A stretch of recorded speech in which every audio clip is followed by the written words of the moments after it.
అదిరన్ సంచ మహేశ్వరంకి అతి సమీపంలో HMDA approved villa ప్లాట్లు ఈఎంఐ మరియు బ్యాంక్ లోన్ సౌకర్యం అందుబాటులో. చర్లపల్లి రైల్వే స్టేషన్ సమీపంలో ట్రైన్ కింద పడి బలవన్ మరణానికి పాల్పడినటువంటి విజయారెడ్డి గారు, ఆమె పిల్లలు ఏం జరిగిందనేది ఇప్పటి వరకు కూడా బయటికి రానటువంటి పరిస్థితి మిస్టరీగానే ఉంది ఇంకా ఇప్పటికీ. మీరు అత్తగారు కదమ్మా, ఏమన్నా బాధపడుతున్నట్లు కానీ మీరు చూసారా ఎప్పుడన్నా ఏమన్నా ఫీల్ అవుతున్నట్టుగా? లేదమ్మా, నా బంగారం ఏం బాధ లేదమ్మా.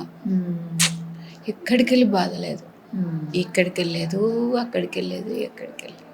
ఇటువైపు నుంచి అటువైపు నుంచి ఎట్టు ఏమీ లేదు, అసలు ఏం లేదు. ఆమెనే ధైర్యం చెప్పేది మాకు, అంతేగాని మాకు ఎటువంటి బాధలు లేవమ్మా. మరి పిల్లల్ని కూడా అట్లా ఎట్లా చేయగలిగారమ్మా? ఏమో, తల్లి అంటే చాలా ప్రేమ అమ్మా, చాలా ప్రేమ ఆమెకు. పిల్లలు తల్లి చెప్పిన మాట ఇట్లా కళ్ళతో చూడంగానే అంత పెంపకం పెంచింది నా కూడా. మంచిగా వింటారు, వింటారు. నోటితోటి అనకున్నా సరే కానీ ఇట్లా చూడంగానే అంది. అట్లా ఉండేది నా పిల్లలు. ఎప్పుడు పిల్లలు కూడా ఏం చెప్పేవాళ్ళు గారా? లేదమ్మా, తిట్టిందని కొట్టిన లేదు. తల్లి తప్పది, తప్పు. ఎప్పుడు అబద్ధాలు చెప్పొద్దు, అది కాని పని. అది వాళ్ళకి ఏదంటే అది తెచ్చిపెట్టింది. నా కొడుకు లేకుంటే ఏదంటే అది అన్నీ మంచిగా చూసుకుంది నా కోడలు. చూసుకుంది ఏం లేదు. నా మనమనికి నా మనవరాలకి ఇబ్బంది పెట్టింది లేదు, నా కోడలికి ఇబ్బంది లేదు. అది ఏం జరిగిందో భగవంతుని తెలుసమ్మా, మాకు తెలియదు. మీరు ఎప్పుడు మాట్లాడారు లాస్ట్? సంక్రాంతికి రమ్మన్నది. మేమిద్దరమే ఉంటాం ఈడ. ఎవరిద్దరు? మేమిద్దరమే ఉంటాం.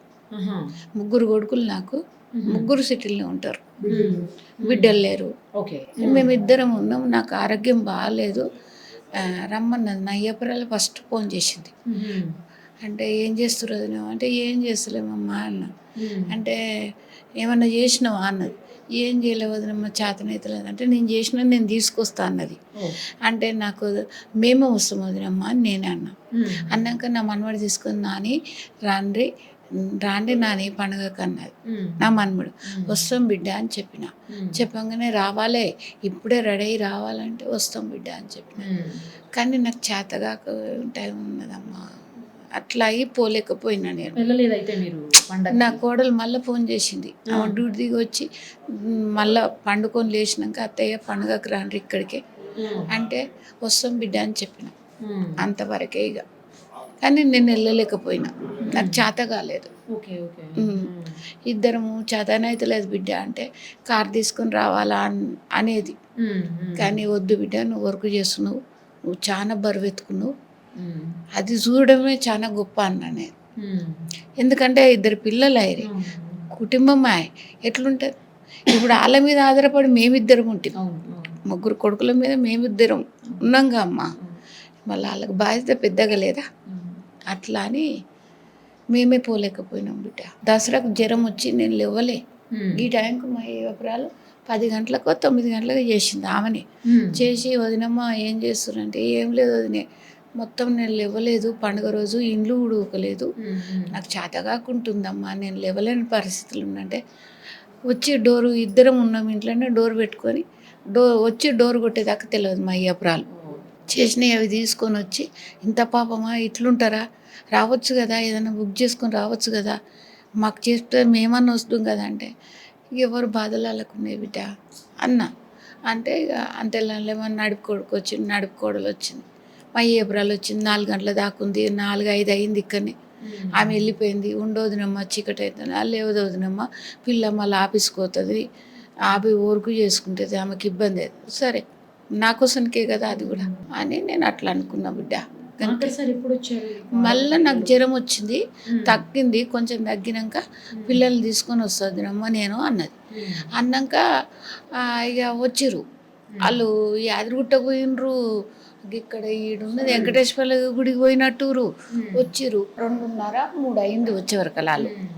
మేము ఇంట్లోనే ఉన్నాం. మళ్ళీ మేమిద్దరం వాళ్ళు వచ్చి డోర్ కొట్టేదాకా, నా మనవడు నా మనవరాలు డోర్ కొట్టేదాకా మాకు తెలియదు. వచ్చిర్రు. వస్తే చెప్పన్న రాలే వదినమ్మా అంటే ఏముంది వదినే అన్నది. ఇక వచ్చినాక మా తాత మందు, వాళ్ళ అమ్మ ఫోన్ ఇచ్చి తాతకు మందు బాటిల్ తీసుకొని, నేను అన్న పిల్లలు వచ్చిర్రు, ఏదన్నా తెప్పి తీసుకురాపో, వంట చేసుకుంటారని చెప్పిన. సరే అని నేను పోతుంటే ఆ కొడుకుకు ఫోన్ ఇచ్చి తోలిచ్చి బాటిల్ ఫుల్ బాటిల్ తీసుకుని తాత అంటే వద్దు నాన్న నేను తాగను కదా వద్దు నాన్న వస్తేప్పుడు తెస్తాడు నాకు వద్దు నాన్న అంటే నా మీద ఒట్టు తాత తీసుకోకుంటారు అన్నాడు. అంటే సరే చిన్నది తీసుకో వచ్చారు, చికెన్ తీసుకొని వచ్చారు, పూరీలు చేసారు, చికెన్ వండారు, మమ్మల్ని తినబెట్టారు, అన్ని తోమి కడిగి పెట్టి మేము పోతాం అత్తయ్య అంటే వద్దమ్మా ఈ రాత్రి అంటే వర్క్ చేయాలి అత్తయ్య నేను పోయి ఇప్పుడు నాకు వర్క్ ఉంటుంది అన్న.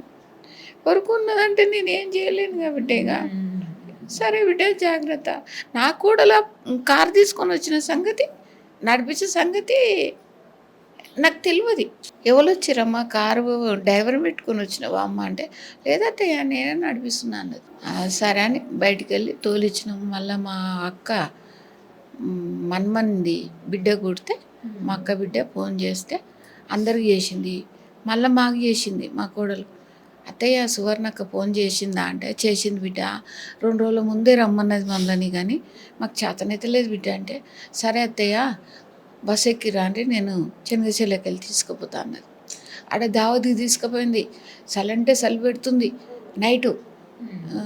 అమ్మ మళ్ళీ ఇట్లా రమ్మన్నారు వాళ్ళు 2 రోజులు ఉండమన్నారమ్మా వాళ్ళు ఏమంటావమ్మా అంటే నీ ఇష్టం అన్నది. అంటే అట్లా కాదు బిడ్డ మాది లేదు ఇప్పుడు మీ బాధ్యతే అని నేను అన్నా. లేదత్తయ్య ఏమొద్దు మనం ఇంటికి వద్దామని. ఆ రాత్రి ఇంటికి వచ్చినాం మేము. మళ్ళీ కోడలు తీసుకొని వచ్చింది.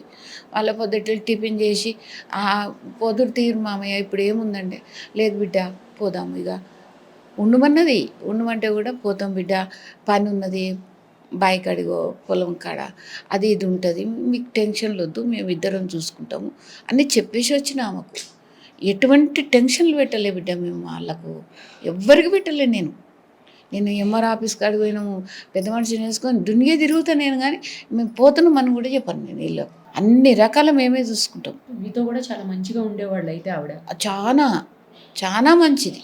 నేను చెప్తున్నా నా కోడలు బంగారం అని చెప్తున్నామ్మా. నేను వద్దు ఒకరిని అన్యాయంగా ఒకరి మీద చెప్పొద్దు, పద్ధతి కాదు అది. ఇగో దసరాకు దావదు పోయినాం అట్లా వచ్చినాం గప్పుడు కలిసిందే గప్పుడు చూసిందే ఇంకా మేము పోలేదమ్మా. దావతుకు పోయినప్పుడు చూసిందే ఇక అంతే. మళ్ళీ బస్ దాకా కార్లో తీసుకొచ్చింది దించింది. మామయ్య నేను కార్లో దించేస్తుంటే వద్దమ్మా నువ్వు ఊరుకు చేసుకుంటావు కదా తల్లి మేము ఈడెక్కితే ఆడనే దిగుతాం మాకేం ఇబ్బంది ఉండదు చిన్నగా వెళ్ళిపోతాం బిడ్డ నువ్వు నీ పని పిల్లల దగ్గర పోవాలి నువ్వు చాలా పని. పండగప్పుడు ఫోన్ చేశారు రమ్మనికి అంతే. పండుగ రమ్మని మాట్లాడలేదమ్మా. మాట్లాడలేదు తల్లి నాతో.